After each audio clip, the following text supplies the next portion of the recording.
This program has received funding from Utah Humanities and Utah Historical Society. Good afternoon. My name is Loren Webb. I'm with the Washington County Historical Society, and this is the 14th in a series of oral history interviews that I'm conducting. Today I have with me Jeff and Connie Morby. I like to say that they're from Bloomington because in a sense they really are. So I'd like to have you first state both of your full names. Well, first? I'll go first. My name is Charles, my first name after my father, Charles Jeffrey Morby. Okay. And yeah, that's me. And my name is Connie MacArthur Morby. Okay, thank you. And I am from St. George, but then to Bloomington, so. Thank you. Yeah. How did you get interested in real estate? Well, my interest started when I was, I was going to school at the University of Utah, graduated a little early in the spring, and was approached by one of my professors there, J.D. Williams. Yeah, J.D. Williams approached me and said, and handed me, actually in class, handed me a little note and said in this note, as I read it, Jeff, there's a great company that's began business here in town. Jim Kimball is the man I want you to go see and interview with him for a potential job opportunity. I didn't know J.D. Williams other than he was my professor, but I didn't think he knew me, so I was just, well, okay. So I go down and meet with Jim Kimball, James N. Kimball, at the office headquarters for a company called TerraCore. And he was the administrative officer there at the headquarters at 529 East South Temple. I'll never forget the address. And he said, so I went down and met with Mr. Kimball after JD's invitation for me to go, Professor Williams, to go to meet with him about a job opportunity. And so I do. I meet with Jim Kimball, and he offers me a job to work with him in Salt Lake in their corporate headquarters, kind of as an administrative job with him. So I said, yeah, I'd be happy to. You know, I graduated early from the University of Utah, but so I went to work for TerraCore there in Salt Lake City in, I think it was like March of 1970, I think it was, yeah. Okay. Yeah. Let's talk with you. Connie, how did you get interested, and when did you get interested in real estate? Okay, I'm not really in real estate. I mean, I don't have a license or anything, but I got a job working on site at the project in Bloomington, the Bloomington project. A friend of mine was leaving that position, and I used to work for her at a little Mexican restaurant in town, so I took her place. And I wasn't a real estate agent or a salesman, but I would take people that came into the office and I would show them different aspects of why they would want to be in Bloomington, like skiing and horseback riding and all the, I forgot the word, amenities of buying a lot there. And then I was the receptionist, and I kept track of the lot sales and colored in the squares and so you worked for TerraCore, right? Yeah. Okay. On-site, Bloomington on-site. And when did you start working for TerraCore? I think I was still, it was in college when I first started with Dixie College. Okay. 1969, 68, 69. Okay. So all these salesmen I worked with like a bunch of salesmen that were on-site. Cute, young, married, young families.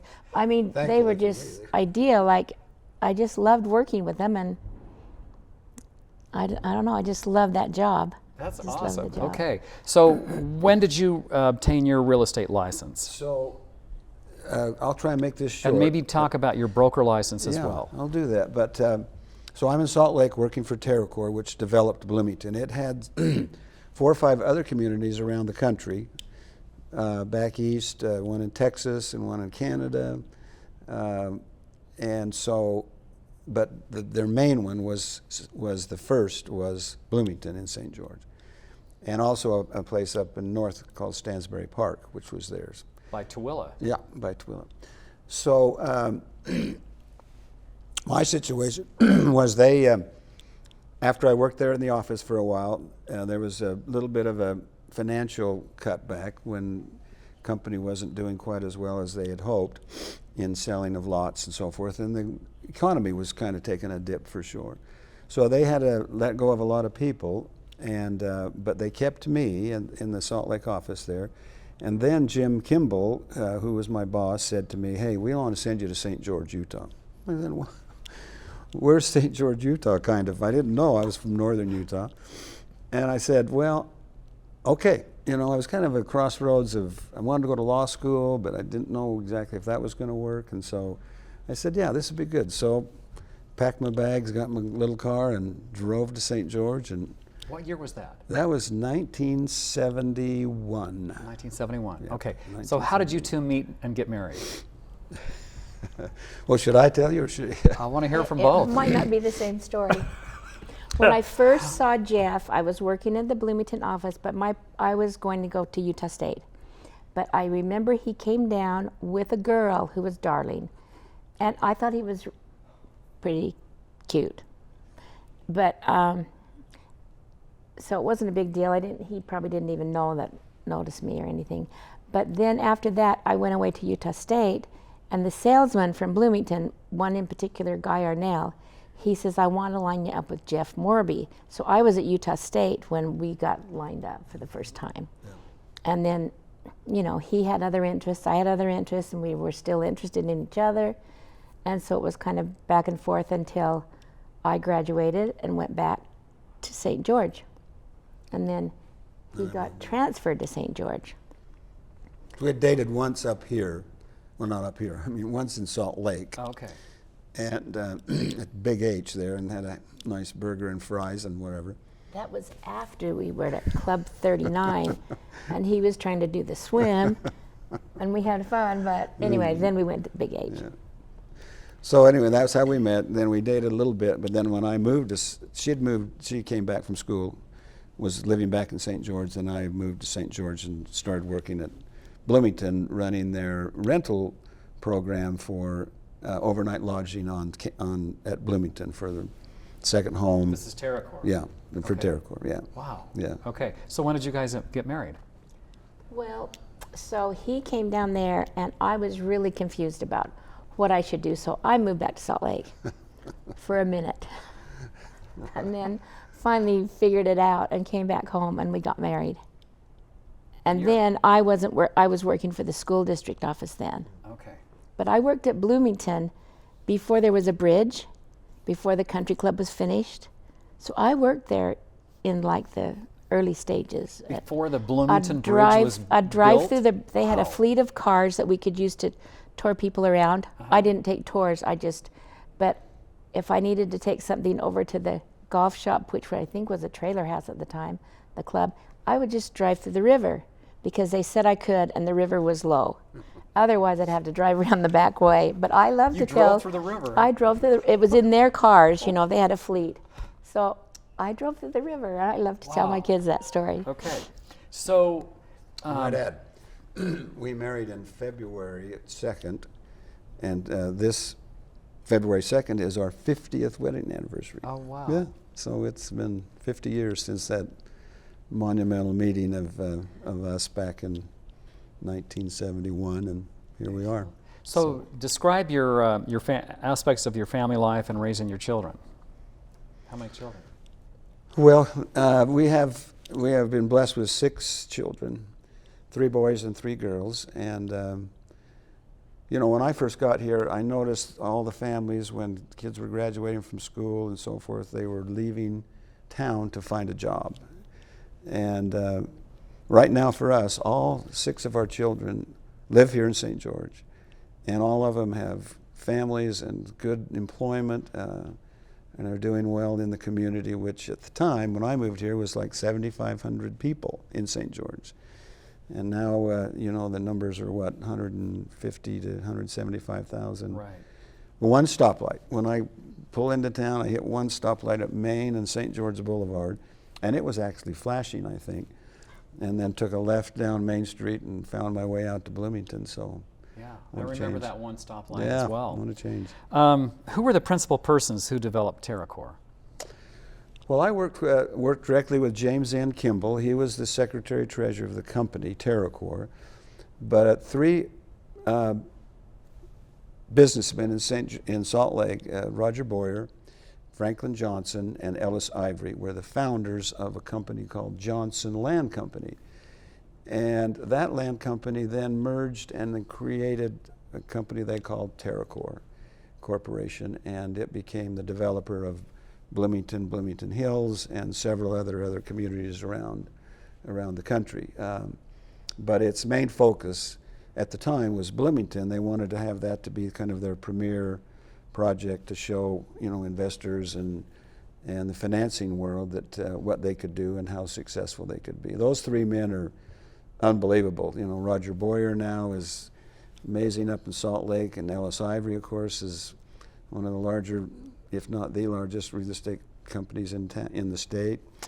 And Frank Johnson was an attorney, and at that time had a lot of influential brothers. Glendon Johnson was his brother, who was out of Texas, big insurance executive, and so they were able to do a lot of the financing and get the initial financing for the company. Okay, so what was your involvement with TerraCore here in St. George? And then I want to ask Connie again and expand what you've already said. What was your involvement with TerraCore, Connie? When I moved here, I was became the property manager of their holdings, and In Bloomington and Bloomington Hills. And at the time, Jim Ward was the engineer on site, and he was the project manager. And then they moved Jim, not happy about it, moved him back to Salt Lake. He was running all the engineering for the whole company, and then they named me as the project manager for Bloomington Hills. Okay, and what did that involve? Well, just overseeing all the development that we had to do, and construction and building of the roads and subdivisions, and working with the county and the city and so forth as to trying to bring the services to the lot owners that are buying lots, and then worked with the sales staff that was headed up by a lot of salespeople. Dusty Fonsbeck was in charge of sales for quite a while, and just a lot of great men that were over the sales department, and I was coordinating with them. So. How many lots were in Bloomington and how many lots were in Bloomington Hills? These are approximate numbers. Bloomington's around 1,200 lots, total lots, and Bloomington Hills was around 1,400 total lots. Okay. So, Connie? Well, again, tell us a little bit about your involvement. And did you have any connection with the stables, the horse stables? How did you know?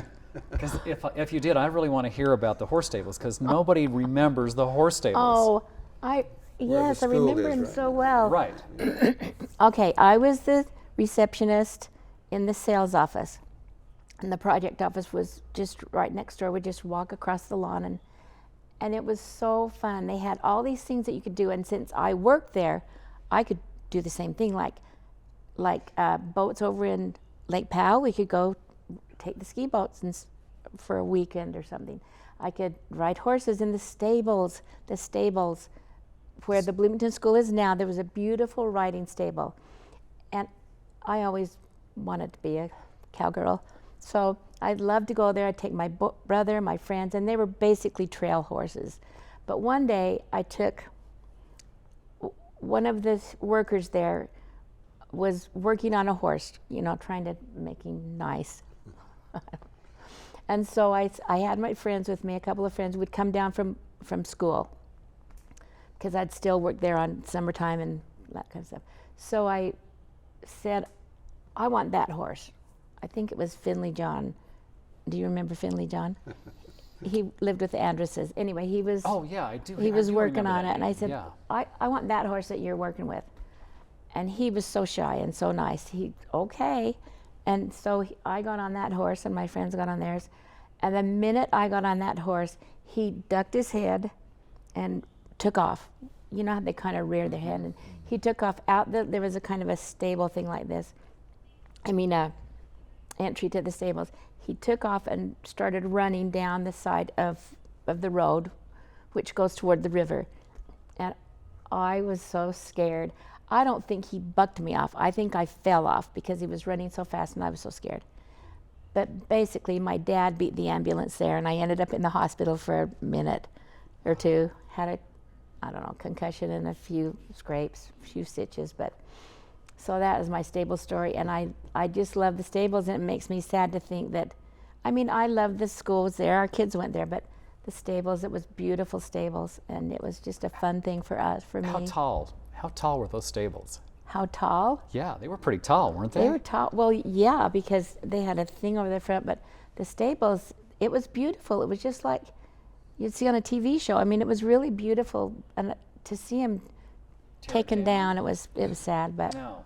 I think I was really sad about that. did you remember the stables? I do, yes. Oh, that was so fun. I think for me, though, the turning point in many respects for the community was it was designed to be a second home community. Come and be at Bloomington, enjoy all the great things of southern Utah and St. George, and then go home. And so, but the change became when people saw, you know, what St. George was like in this community. They wanted to live here, so they started moving here permanently. And guess what? You know, they had children. And so, for me, I know the stables was kind of a nice thing for sure, a nice amenity. But for me, it kind of represented that change in the whole dynamics of Bloomington and St. George a bit, where we now were raising children as opposed to boarding horses. So as I drive by there every day, I think, wow, you know, what an amazing little monument that elementary school is. Our kids all went there, and I think marked, you know, a whole shift of what Bloomington was about, and that was people as opposed to, you know, a recreational community. Right. Yeah. So how did both of you become involved with Ian Cummings' Leucadia Corporation, and what was its connection to TerraCore Properties and the two Bloomingtons? Well, I was working in Salt Lake at the time, and most of the financing was happening, you know, where the principals of the company would go to outside investors to invest in big, huge projects like this, what they called real estate trusts.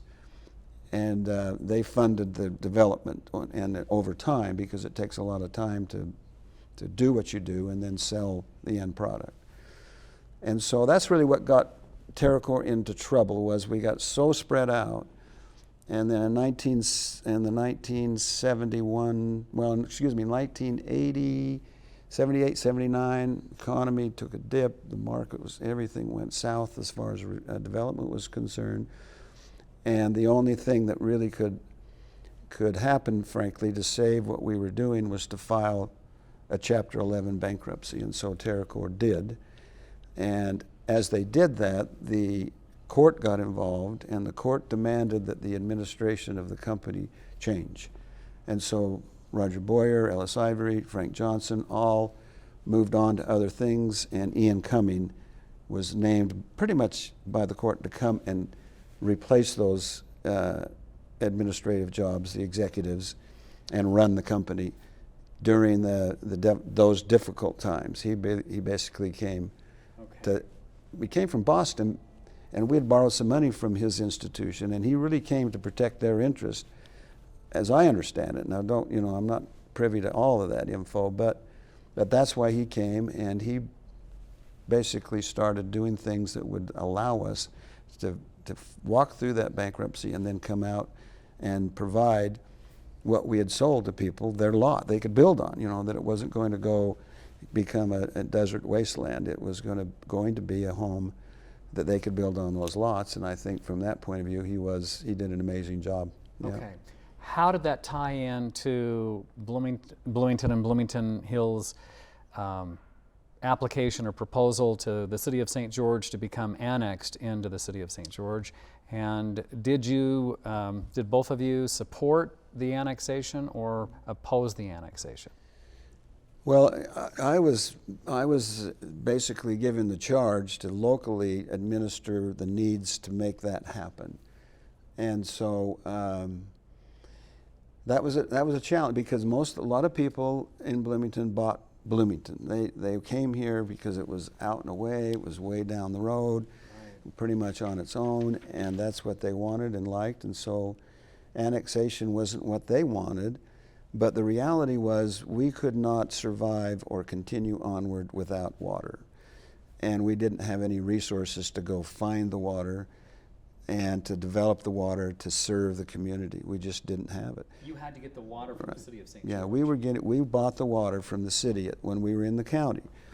But when that ended, when the bank, all that happened, basically the source of the water from St. George was not going to be anything that could support if we were in the county. And so we had really no option. We had to annex in at our request. And of course, St. George wasn't jumping up and down about it, but they were very cooperative in knowing that we were basically without it, we'd be gone. There was a vote taken, right? There was a vote taken. And? And the approval by the city council was that they would annex Bloomington Hills into the city. Okay.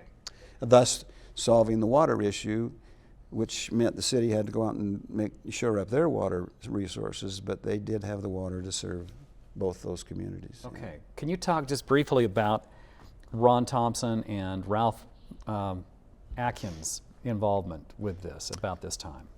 Ron and Ralph were involved with the community. They were representing in the bankruptcy, they were representing the people and just handling all of the necessary details that had to happen in the bankruptcy procedure. And those two gentlemen were unbelievable. I have tons of respect for Ron and for Ralph and what they accomplished. And without them, I don't know if it could have happened, frankly. Okay. Yeah.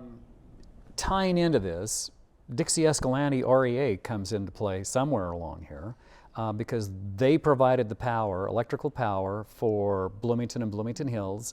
And apparently the boundary between the City of St. George services was the Virgin River. Is that correct? Right. Could Correct. you describe a little bit about Dixie Escalante's involvement? Well, when we started Bloomington, back in the early days, the power was a big question. St. George didn't have a lot of interest in the serving power, but Dixie REA, which is a REA company for ranchers, farmers, that service as opposed to municipalities. But at the time, the TerraCorps had bought up 14 farms, and so they became the user of the power. We grew hay and we did all the things, in between times. A lot of great people, Stan Staley, Jack Adams, and all that crew, Doyle Sandberg. Those guys were the crew that worked at Bloomington, but they were there kind of tending the fields and doing all the things necessary before houses started to get built, and ran the whole company there from the grounds, so to speak, and did a great job. And then Dixie Escalante had their Burrell office, but eventually they opened an office in Bloomington. They did. They were out of Burrell. We did all our business out of Burrell. They served us. They were Leon Buller was amazing, and they just took care of us, wanted us to be a part of their vision, I think, and so from all of that, yes, they eventually bought the old sales office, moved in there, and then they bought pretty much the old complex there.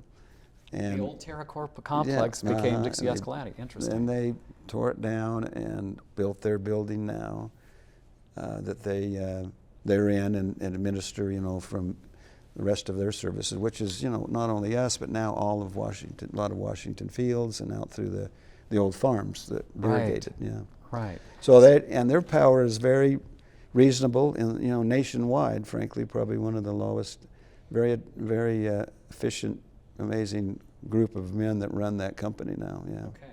So what are both of your primary duties and responsibilities working for Leucadia Corporation? Do you still work for them, or what did you do at the time before you opened Holiday Realty? I guess that's First of all, we got married and I started having kids. So, and I just wanted to be sure after the bankruptcy went through that we were going to be okay. Yeah. Then he's... So you were, I guess your involvement with Leucadia, and then tell me a little bit about how that transformed into Holiday Realty, I guess. Once the bankruptcy was resolved and we moved out of bankruptcy, then Leucadia Financial Corporation became the company that bought became the owner of all of the assets of the old TerraCorp. Okay. And that's where Ian Cumming came in. He was working for TerraCore. When the bankruptcy happened, the court ordered him moving out of the office in Salt Lake at 529 East South Temple. He moved out and then waited until they went back to court to buy the remaining assets of the company, and basically presented those assets to the public to purchase, and then Mr. Cumming ended up being the buyer of those assets. So he then, through Leucadia Financial Corporation, which was his company, bought the assets of TerraCore, not only here but other areas, and then proceeded to finish the development of the projects. Okay, describe what the city of St. George acquired when they acquired Bloomington and Bloomington Hills. Tell us what are some of the amenities or things that make Bloomington and Bloomington Hills stand out. Well, I think, I don't know, maybe St. George wouldn't agree. I don't know, Connie grew up in town and so forth, but I thought, what Bloomington brought forward was kind of a new development in the land development business, master plan communities with amenities that goes with that was designed to try and keep people in the neighborhoods. Originally, Bloomington, TerraCore wanted commercial activity in Bloomington, but St. George City would sell us water, but they didn't want any commercial activity because they didn't want to move it from downtown. And I can understand that totally. But after a lot of people moved out there and were living there, once we annexed into St. George, those properties that were around the freeway were subject to the potential of having zoning approved for commercial use. And that's what happened. That was a lot of difficulty for me personally, and a lot of the folks that had lived in Bloomington that didn't want commercial there. They were happy without it. Yeah. But so there's not a lot there as far as a lot of commercial corners, in the freeway system, but enough with Walmart and a few other things now that are there that provide, I think, a good service. So hopefully it works. Yeah. This became the first subdivision in Washington County, right? Bloomington and Bloomington Hills? Pretty much. I mean, there were others for sure in the old town. Maybe the first significant subdivision. Well, maybe large. I mean, you're looking large at subdivision. you're looking Yeah. at how many lots? 1,200, 3,000 lots times 4 people. That's a lot of people. Well, and you brought in the Bloomington Golf Course and the Bloomington Hills Golf Course, which later became, I'm not sure, what is the Bloomington Hills became? St. George Golf Club. St. George, right? yeah. Well, the Bloomington Country Club was there and in place, opened in '69. Billy Casper and I had a big deal with that. And then, and it remained a private club. And then Bloomington Hills, which started, we built 5 holes, and that was about it in the old TerraCore. And then the bankruptcy awarded enough money to finish the golf course. And so they finished the 18 holes, and then that was deeded to the St. George City. And then they become the operator of the course. Okay. Connie's brother, Reed MacArthur, was the first golf professional. He was like 12. No, he was young. But And he and He Jeff, became the first golf pro for, was it was Bloomington? he the first golf pro over there? I can't remember. In Orchard. Bloomington, right? Bloomington Hills. Bloomington Bloomington Hills. Hills. Okay, Bloomington And Hills. he and Jeff they went into business and had a little, because they just had a little tiny pro shop where you start them off the golf course, so they invested in a few golf shirts and golf balls, and it was called M&M Golf. And it was for MacArthur and Morby. And it was just a tiny little place.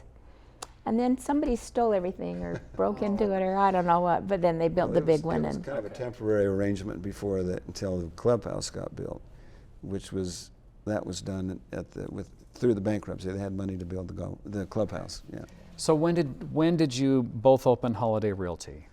Well, following the end of the bankruptcy and so forth, there was no place for me to go, and so I opened up the Holiday Resort Realty at that point in time. And what does that do? It seems like you have a niche there. Well, he was also, what do you call when you're kind of on call with Leucadia, or you're a consultant? Yeah, I stayed that? on and worked with them in liquidating their assets. And so Okay. for me, I opened up my own office, and then was able to work with them on selling a lot of the excess ground around the Bloomington development. Okay. And then we So that opened was up good. our, That was our good own, for us. our own business there as a real estate entity. And your Holiday Realty office was in Bloomington, yeah, right? 'cause, yeah, right Yes, there. Okay. it was. Yeah. Which is really cool. Okay. So has the majority of your work with Holiday Realty continued to be working with to develop Bloomington and Bloomington Hills? Well, If not, what other areas well, are you? We stayed there, and then hired some great. We didn't hire. We had a lot of agents join us, Ken Graff, and a lot of amazing local guys. And we then branched and formed another company that went out and did quite a bit of development in the area, and up in Green Springs and a bunch of other developments around town. When did you leave Leucadia? Well, Corporation I and finished form- there in 1982 Okay. when the bankruptcy settled and so forth, and then I opened up my own business there. So Holiday Realty Yeah. came in 1982 as yeah. well. Mhm. Okay. So how do both of you feel that you have helped with the development of St. George and or Washington County? Well, Connie, what do you think? Well, I don't take any credit for anything, but Bloomington was just a really neat place to live. A lot of new people came in that I had met a lot of them, some of them through selling the properties, not me selling, but through them buying through the company, and it was just such a neat place to live. We first got married and lived in a condo. Then we moved half a block and built the first house because they were trying to get a housing market going. Leucadia or Terracor? Anyway, they built us a house, and then right after that, we got to move another half block and built where we are today on a piece of property that wasn't really in the subdivisions. It was part of Leucadia's property, and it's where the old Bloomington schoolhouse was. The foundation is still there. Okay. And across the street is the Blake farmhouse that still stands. So we just have a lot of neat things out there and a lot of changes. We used to have cattle on our front lawn grazing. Oh, wow. A few times we had that, remember, Jeff? Oh, yeah. And we've just seen a lot of growth and neat people and sad things and a flood, and it's just been a great place to raise our kids. I don't think we have the corner of the market on great places to live for sure, and that, you just go around St. George and Ivans and Santa Clara and Washington and Hurricane. I mean, it's all amazing spots for sure. I think for us personally, I moved from here from Salt Lake, and Ogden was my home, but I met, when I came here, it was like meeting, I think for me, the real essence of strength and love of home and love of their community. I loved Ogden, but it was, it was bigger, but St. George was just small enough that you could just say, hey, this is an amazing place. And we later have an opportunity to serve over the historic mission for St. George from the Church of Jesus Christ of Latter-day Saints. And then for me personally, I just then began to study the early pioneers that settled this valley, and knowing this campus, the monument that's here on this campus For about the those, encampment mall. yeah. And the first, we read and learned about that first group that came here, some 300 families, when I think in the first year, Connie, wasn't like 95 of their children died before the age of, those between like birth and 8 years old. It was a tough time. It was really tough. Yeah, and Yeah. so from that, I just have gained a huge respect for the historical foundation that this community is with St. George and Washington and Hurricane. So, Okay. yeah. So One what thing other? about Oh, go ahead. Bloomington that I loved. Of course, I lived right down in the middle of St. George by the Brigham Young home, and I could walk to the movies or to Hearst Variety or anywhere. So we get to Bloomington, and it was a big deal to get commercial zoning there. It was a big deal. And he was trying to get a market with some other people. And it got kind of ugly at times, but the market prevailed. We got the market, and our kids could ride from our house on their bikes across the river to the market and charge a video or charge, we had a charge account at the market. And it was just so neat. Or they'd ride a four-wheeler down the river.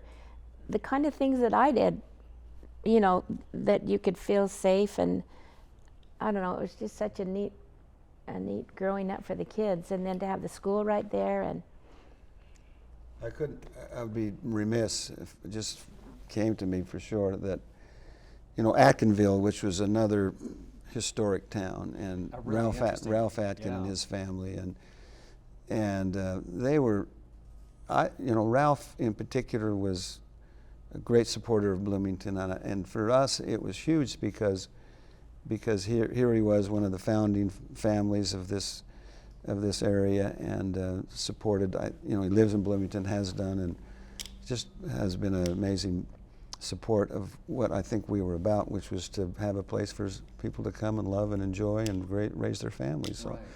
in Atkinville, where Sun River sits now, I mean, can you imagine the change there, where you got 2,000 homes, when that little town down there was trying to struggle and survive? It's amazing.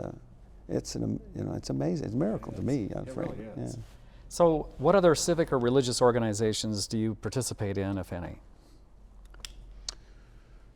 Well, he does more civic organizations, but we've had an opportunity to serve a mission in Oregon as the Church of Jesus Christ of Latter-day Saints. That was a great time, but I was so nervous and scared to do that. But we did it, and it was wonderful. And it's still, missionaries still contact us to this day, and we see a lot of them. And I was involved in a few things like the St. George Princess Contest. I headed that up a few times.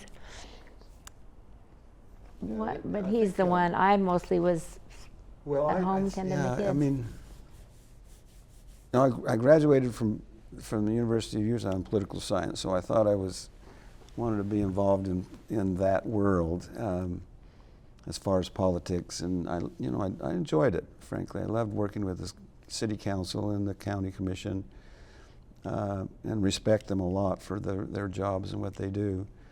But so I decided to run for city council back in. After we got moved into St. George, I opted to run for city council and didn't do very well. But it kind of told me, said, hey, maybe that's not where things are at. Well, the reason was we were trying to get commercial zoning in Bloomington, and so. But anyway, that kind of had, I think, played a big part in it. So let me go. So where and when were each of you born? I was born in St. George, 1950. Okay, Jeff. I was born in Ogden, Utah, in 1945. Okay. So who else was in your family, Jeff, and then Connie? Growing up? Yeah, growing up. Okay, Who was I in had your a family? sister, Gail, 3 years older than me, a brother, Robert, I think he's 3 years younger than me, and my brother, Reed, who's about 4 years younger than Robert. Okay. So 2 boys, 2 girls. Okay, Jeff. I grew up in Ogden, had a mom and dad. My dad worked for the railroad, and my mom worked at the school where I went to school, which was not good for me because she watched over kind of a, what are you doing, Jeff, type of thing. But then I had one brother, my brother Mike, and that was just 2 of us. Mike just passed away here a couple of months ago. But Okay. so and I went to school there in Ogden, and then went on mission for the church, and then came back and went to Weber, and then on down to the university and graduated there. Okay. Connie? Where did School? you go to school? Yeah, I where went- to school.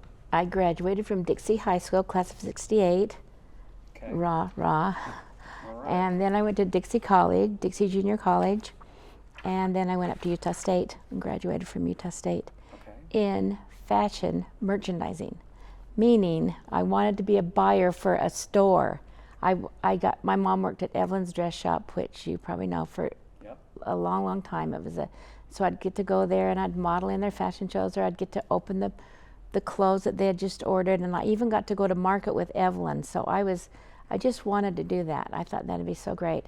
And I did have 2 job opportunities to go, one to California and one to Salt Lake. But I just couldn't leave home. I couldn't leave home without it. Without what I couldn't leave home on my own. My friends were going different ways, and Did you go to college, Connie? yeah, Utah State. Utah State. Graduated. And you got your degree in yeah, fashion in merchandising. fashion merchandising. Yeah. And yours was in political science, or? Political science. Okay. Mhm. Okay. Yep. So when you look back, what were some successes and accomplishments, or challenges, frustrations for both of you during those times? Well, Stands out. do you want to go first, Connie, or should I? Did you say accomplishments or? Yeah. Accomplishments, success. The greatest accomplishment is marrying him, but his greatest is getting me to marry him. No, we both had to That was a kind of challenge. settle in, because but that was the best decision, and I'm glad my mom was choosing him over.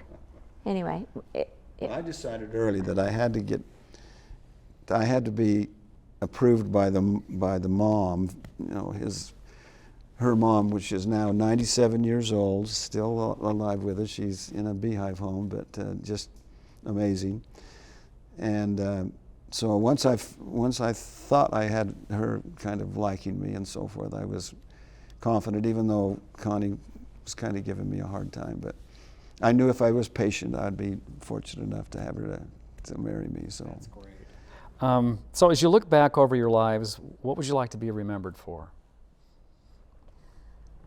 I would like to be remembered that I cared about people, about my kids, my family, but just that I think I genuinely love people, and sometimes I want to talk to everybody. I want to stop them on the street and see how they're doing, but no, just that I hope that I'm remembered as a caring person. Okay, Jeff? Well, my mom used to call me a worrywart. I don't know if you know. I would always worry, you know, that my dad would go to work and then he'd come home. He'd be gone for several days, you know, driving some trains, and then he'd come home, and my mom would go down and pick him up down at the train station. And oftentimes I was alone, and my brother was gone somewhere, and I just got worried, you know, hey, where are they? You know, they're not back yet, kind of, you know, just a worry type of a thing. And my mom came home one day, and I was just kind of, where you been? Where you been? And she said, Jeff, you're just a worrywart, you know, we're okay, we're fine. And so I think for me, I've always worried about making sure that I didn't offend anybody, that I was not going to be someone that they say, oh, you know, don't talk to, you know, that kind of a feeling of just don't do that, and be honest with your dealings and try and work hard and do the best you can. And so I think I've followed that. Yeah. Okay, Yeah. that's great. So is there anything that I haven't asked either one of you that you feel is important that you would like to share with us now? We're just about to wrap it up. I think one of the things that you said was, what do you feel like your greatest accomplishment, and maybe you already asked us, but is that I feel like that we've raised good kids that are honest, and they have, they're loving, they have children that they treat well, and I don't know, just the whole thing that's, looking back, that's about all I can take. Maybe I shouldn't take, I got to take credit for it.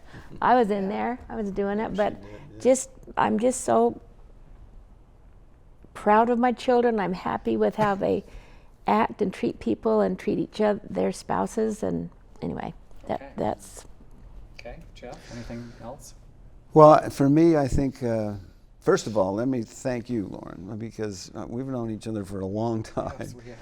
And you have been an amazing part of this community in trying to get the word out to people about what's about, you know, what's going on in the world and so forth. So thank you for your contributions to this community. It's been. I just want you to know how much I appreciate both of you. And your dad, Murray, right? Yes. You know, I worked with him when I first got to town, and he was as kind, and he and Truman Bowler and those, you know, who headed the county commission at the time. I mean, they were my idols in a lot of ways. I'm very, very impressed to watch them and how they handled people. So Yeah. I think for me that was been a great example for me and what I should be about. Yeah. Well, thank you both. I have Oh, to go say ahead. One thing. Okay, I'll hurry. Okay. Maybe it's just my age, and I'm sure it is, but I drive around town a lot of times in my old neighborhood, which my house is still there. Even the house I was born in is still there. And I get sad. And I thought today I had to take a walk, excuse me, I had to take a walk while he was in a little business meeting for a minute. So I just walked up and down the street where Center Department Store used to be, and Yeah. if I can say that to you. And it made me sad because I thought, what was there? Not Center, but I was looking at the old courthouse, and now they built the big, and I couldn't remember what was there. And then I looked at other places and I thought, oh my gosh, what was there? But I can go to other places and remember that or this, and I miss it. I long for it. I long for it to be like it was, but I'm happy to see what it's becoming. Yeah. And I hope it just keeps becoming good. Good. Bank of St. George. Yeah, that's what was there before the county building. Yeah, Well, we there want you to thank go. we want to thank both of you for the time that you've spent with us, and thank you to our audience. Again, my name is Loren Webb, and this is the Washington County Historical Society's Oral History Interview Series. And again, we appreciate you joining us, and take care.